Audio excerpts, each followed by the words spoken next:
যে সমস্যাগুলো এই সময়কালে এখনো আমাদের রাজ্যে প্রশাসনে বা স্বরাষ্ট্র বিভাগে আছে, পুলিশ প্রশাসনের এতে, যেমন আইন শৃঙ্খলার অবনতি আমরা দেখেছি গত 15 বছর ধরে। কিভাবে পুলিশ পুলিশ প্রশাসনকে হতো যে মুখ্যমন্ত্রীর বাড়ির যে পুজোতে প্রসাদ বিতরণ করতে দেখেছি। আমরা দেখেছি হতো যে পুলিশ প্রশাসনকে অকেজো করে কিভাবে মুখ্যমন্ত্রী নিজে থানায় গিয়ে অপরাধীকে হতো যে নিয়ে আসা। দেখেছি আমরা পুলিশ প্রশাসনকে কিভাবে টেবিলের তলাতে লুকাতে হয়েছে ফাইল মাথায় দিয়ে, যার ফলে গোটা রাজ্যের সমস্ত আইন শৃঙ্খলাটা এবং পুলিশ প্রশাসনকে ব্যবহার করা হতো তৃণমূল কংগ্রেসের কিছু নেতার বা তাদের নিরাপত্তার কারণে। তাদের সভা হলে সেখানে 150-200 করে পুলিশ বাহিনী নিয়ে গিয়ে এই সমস্ত কারবার আমরা দেখেছি, যার ফলে এই সময় প্রচণ্ড আইন শৃঙ্খলার অবনতি হয়েছে। রাজ্যে নারী নির্যাতনের সংখ্যা ভয়ঙ্করভাবে হতো যে বৃদ্ধি পেয়েছিল।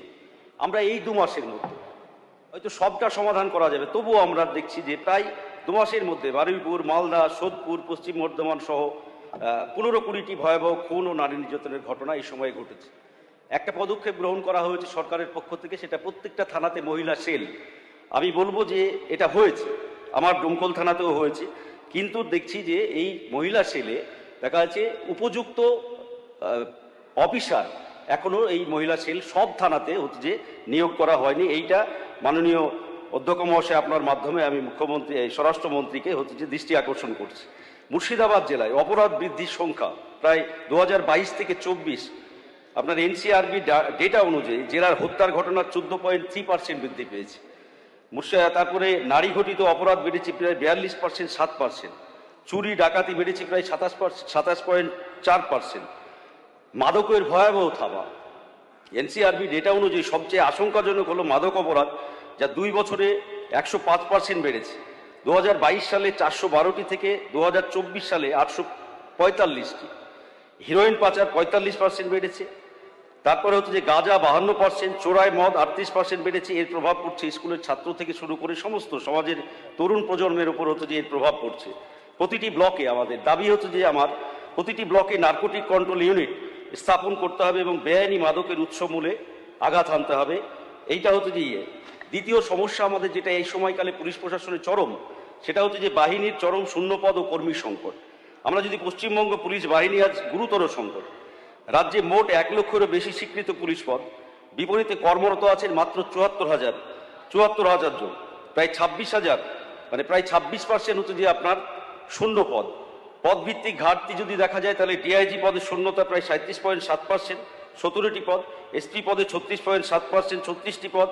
ইন্সপেক্টর পদে 32.2%, 403টি পদ। সাব ইন্সপেক্টর পদে 37.5%, যা 1,294টি পদ, এবং কনস্টেবল পদে ঘাটতি 25%, যা 23,808টি হচ্ছে যে পদ এই সময়কালে দাঁড়িয়ে হচ্ছে যে পুলিশ প্রশাসনের শূন্য।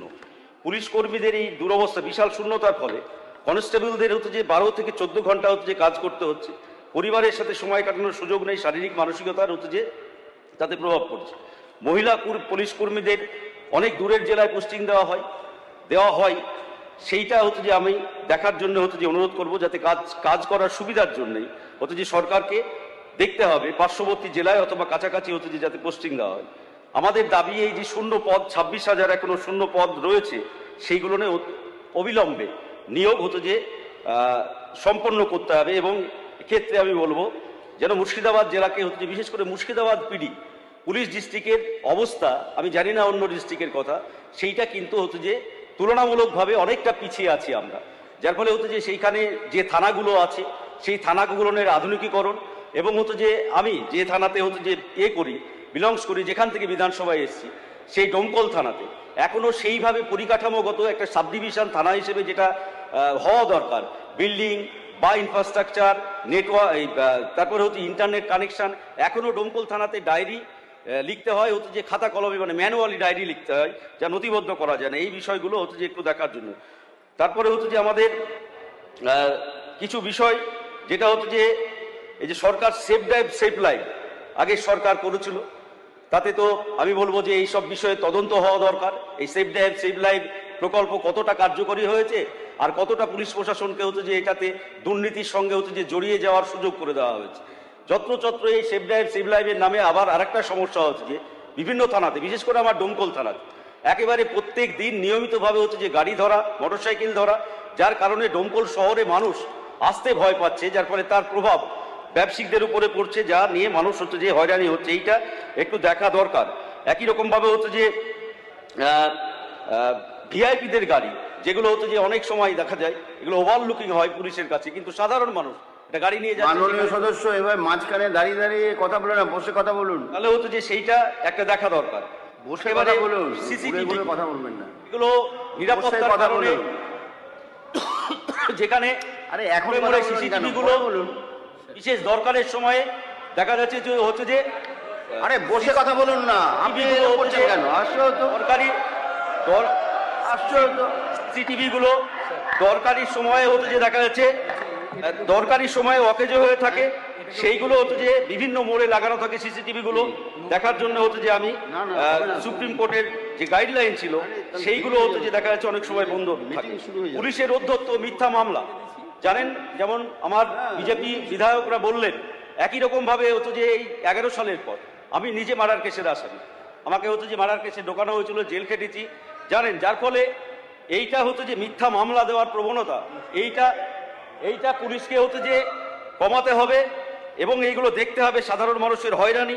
তারপরে পুলিশ ডিউটির সময় নেম ব্যাজ পরে না, যাতে হচ্ছে যে নেম ব্যাজ পরে অভিযোগ করা না যায়, সেই কারণে এইটা একটা প্রবণতা হচ্ছে যে আছে, সেইগুলো আমাদের দেখা দরকার।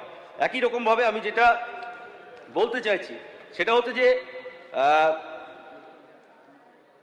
সীমান্ত নিরাপত্তা অনুপ্রবেশের যেটা বিপত্তি, এই সময় অনুপ্রবেশের পরিসংখ্যান এই মুর্শিদাবাদ জেলার ক্ষেত্রে বলছে, আন্তর্জাতিক সীমান্তে অনুপ্রবেশের ঘটনা বছরে গড়ে 28% হারে বাড়ছে। 2020 সালে 34টি ছিল, 2024 সালে সেটা 96টি হয়েছে। ভুয়ো নথিপত্রের রমরমা সীমান্তবর্তী এলাকাগুলোতে, উত্তর দক্ষিণ 24 পরগনা, নদিয়া, মুর্শিদাবাদ, মালদার মতো সীমান্ত জেলাগুলিতে অবৈধ অনুপ্রবেশকারীদের ভোটার কার্ড, রেশনের ভুয়ো নথি বানিয়ে দেওয়া হচ্ছে। কিন্তু হচ্ছে যে যেসব চক্র এই বেআইনি কারবার চালায় তাদের বিরুদ্ধে হচ্ছে যে আমাদের কঠোর ব্যবস্থা নেওয়া হচ্ছে যে দরকার। সবশেষে হচ্ছে যে আমি বলবো যে দাবি এই বিষয়ে অবিলম্বে অ্যান্টি হিউম্যান ট্রাফিকিং ইউনিট সক্রিয় করা হোক, মুর্শিদাবাদের সীমান্তে আরও বিএসএফ কর্মী নিয়োগ করা হোক, 24/7 ঘন্টা মানে 24 ঘন্টা নজরদারি পোস্ট এবং সীমান্ত সংলগ্ন গ্রামে গ্রামে প্রতিরক্ষা কমিটি যেটা ভিডিসি তৈরি করতে হবে। এইটা হচ্ছে যে আর সবশেষে আমি যেটা আমার বিধানসভা এলাকার কথা বলবো, ডোমকল থানা, মাননীয় মুখ্যমন্ত্রী ডোমকল বিষয়ে আমার চাইতেও কিছু কম জানেন না। আমি বলবো একটা বিস্তীর্ণ এলাকা নিয়ে ডোমকল থানা, যার ফলে ডোমকল থানা দুটো হওয়া দরকার। প্রায় 5টা হচ্ছে যে পুলিশ পোস্ট ক্যাম্প নিয়ে চলে ডোমকল থানা, জানেন আপনারা এই ডোমকল সম্পর্কে। সেই কারণে আমি বলবো ডোমকল থানা বাগডাঙ্গাকে কেন্দ্র করে একটি নতুন থানার প্রস্তাব এর আগে দেওয়া হয়েছিল, সেটাকে আবার পুনর্বিবেচনা করে নতুন একটা থানা ডোমকলে করা হোক, এই দাবি নিয়ে রেখে সবাইকে ধন্যবাদ জানিয়ে আপনাকে ধন্যবাদ জানিয়ে আমার বক্তব্য শেষ করছি। এই ভিডিওটিকে লাইক করুন, আপনার গুরুত্বপূর্ণ মতামত কমেন্টের মাধ্যমে আমাদের জানান এবং আমাদের চ্যানেলের ভিডিও সবার আগে দেখার জন্য ইউটিউবে গণশক্তিকে সাবস্ক্রাইব করুন, ফেসবুকে ফলো করুন এবং শেয়ার করুন আপনার পরিচিতদের মধ্যে। আমাদের চ্যানেলে আপলোড হওয়া ভিডিও নোটিফিকেশন পেতে বেল আইকনটি ক্লিক করতে ভুলবেন না।